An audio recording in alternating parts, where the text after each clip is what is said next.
Hello everyone and welcome to a new video. I would like to ask you a question about Slavic languages. I've been learning a few Slavic languages, mainly Serbian, Bulgarian and a little bit of Russian. And I would like to know if people who speak Russian or are native Russian speakers or Russian people learning Russian can understand other Slavic languages from the South Slavic group, like Macedonian, Bulgarian, Croatian, etc. So I would like to know if you know Russian to a certain degree, you can understand what I'm going to say about my experience in Bulgaria. So let's go. I will tell you my experience in Bulgaria I was traveling there this in November 2015. Хайде да започна да говоря на български.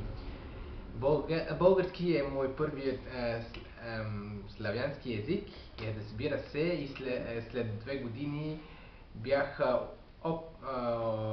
пак в България през това малко през как се казва това през зимата. И отново аз съм залюбен с българската култура и много ми харесва столицата ви, София. Защо? Защото чувствам се много добре там.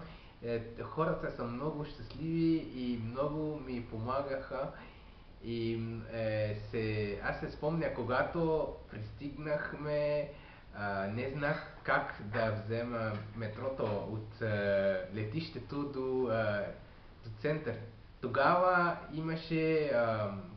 имаше хората, които работеха в летището и те там беше на изход и аз попитах как е пътя до метрото и след това говорихме и се снимахме и когато стигнахме до спирката там, не се спомня точно коя беше спирката, но отново не знах пътя до хотел. И за това имаше един човек, който се казва Стоян и той продаваше цветя, много различни цветя и много красиви. Аз започнах да говоря с него и попитах българите за кога, кога купуват по принцип цветя. Ми каза за всичко, за Коледа, може би за Великден, може би за други празници или за когато има нещо особено в църквата, така. И той беше много приятелски с мене и ми показаха посоката до където трябваше да отида. И се спомня първи ден беше когато имаше Халоуин и запознахме хората в улицата и мисля, че българите са много, вие сте много топли хора. Когато аз викам здравейте в улица, съм много как да ви кажа, много щастливи да говоря с чужденците, които учат български и се радват много лесно и не знам защо, но когато говорих с руснаците, не беше същото, защото те не са от Балкан и затова те са малко по-студено, когато не ти запознаят. Трябва малко повече време. Обаче в България винаги има добър контакт и така можеш да празнуваш нещо, да прекараш много добър време и след това, що да ви кажа? Какво да ви кажа? Отидохме до Сапарева баня, малкия град, близо до, как се казва,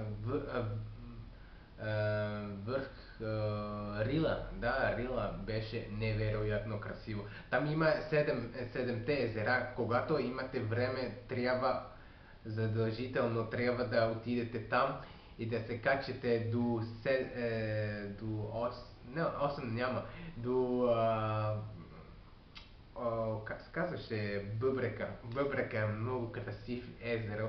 Там можеш да разгледаш как е българската природа великолепна. Няма друга дума, за да ви кажа. И там хората са много бавни и се смеят с тебе. И когато влезахме в един ресторант, се казва при Гери. Да, при Гери, така. И беше много забавно.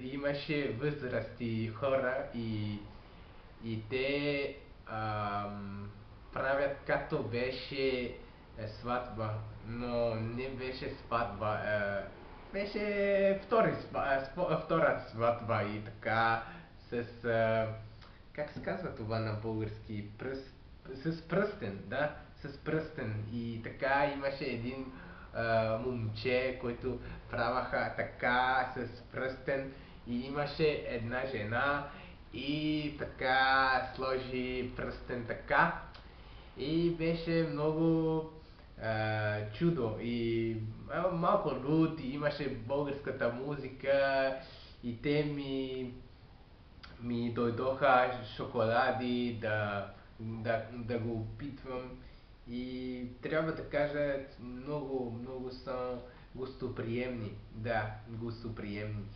И след това отидохме до, как се казва, Пловдив, да, Пловдив. И пловдивчани са така. Много красиви хора, много гостоприемни. Винаги ми казаха, че е голям град, но за мен беше малък град Пловдив, защото бях в Истанбул, там е людница, 15 милиони, не само има шум и много кораби и много кораби. И да, и последен ден беше толкова забавно в хотел в София. Там е, запознахме се с, как се казва това, Преслав, да, Преслав и други приятелите им. И беше много забавно, защото той ми казаше, сега аз съм от Ловеч и аз попитах, къде се намира Ловеч? Те ми вика, Те ми викаха, Ловеч е много близо до Русия. И аз така се смея и има добра атмосфера и винаги искам да се връща в България за екскурзия, за да открием повече от българската култура. И още за мен е малко трудно да викам да така и не така. Не. Да е така и не е така. Да. Малко е труден за мене, но с време се, се свикнем. Така. Много благодаря за всички българите, които ми помагаха в България и трябва да кажа, аз много ми харесва България, обожавам страната ви. And that's it for our video about my experience in Bulgaria and Sofia, Plovdiv and Zapareva Banya. I hope you liked it, and if you know Russian, please comment below and tell me if you can understand the gist of what I said, or is it very different from Russian, or how do you feel when you listen to someone speaking in Bulgarian? Would you say you can communicate and understand it and knowing Russian, or is it very different, or how is it? Thank you for watching and see you in the next video. Bye bye.